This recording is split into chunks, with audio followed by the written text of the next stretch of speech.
राधे राधे जी। कैसे हैं आप सब? आई होप आप सभी अच्छे होंगे, हम भी अच्छे हैं।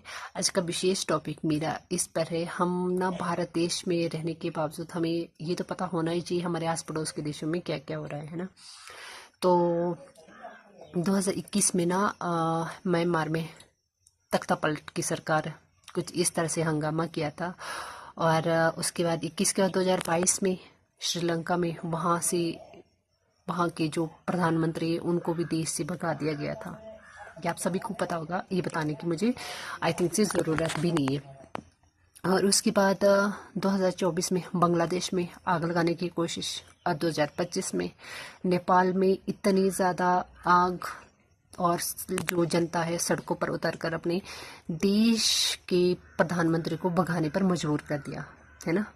यानी कि अब लगातार ये कोशिश की जा रही है भारत के आसपास पड़ोसी देशों में तख्त पलट किया जाए।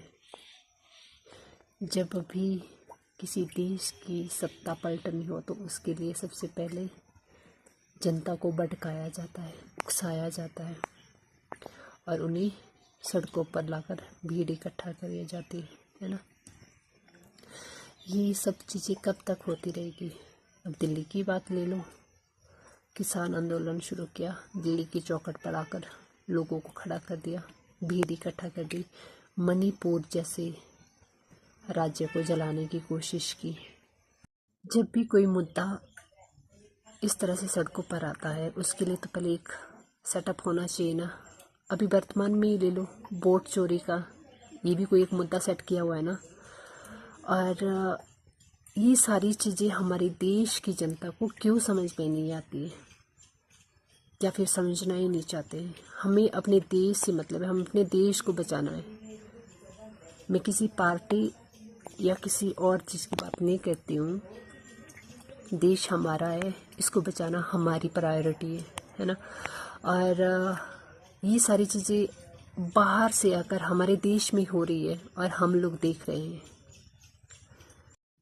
अपने देश को बचाने के लिए हमें क्या करना चाहिए ये हम पर निर्भर करता है। देश के प्रधानमंत्री से लेकर हर एक नेता को हम लोग चुनते हैं, आम जनता है ना।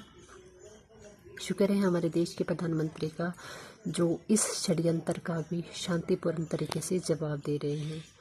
और ज़रा सा भी कुछ अचूक हो जाती है तो वही षड्यंत्र करता हमारे देश की जनता को इस तरह से भड़काएंगे, उकसाएंगे, ताकि वो भी सड़कों पर आए और आग जलाना शुरू कर दीजिए। माफ़ कीजिएगा, मेरी बातों से किसी को बुरा लगा हुआ होगा तो मेरा उद्देश्य किसी पार्टी को ठेस पहुंचाना नहीं, बट हाँ अपने देश के बारे में सोचना ज़रूर था। राधे राधे।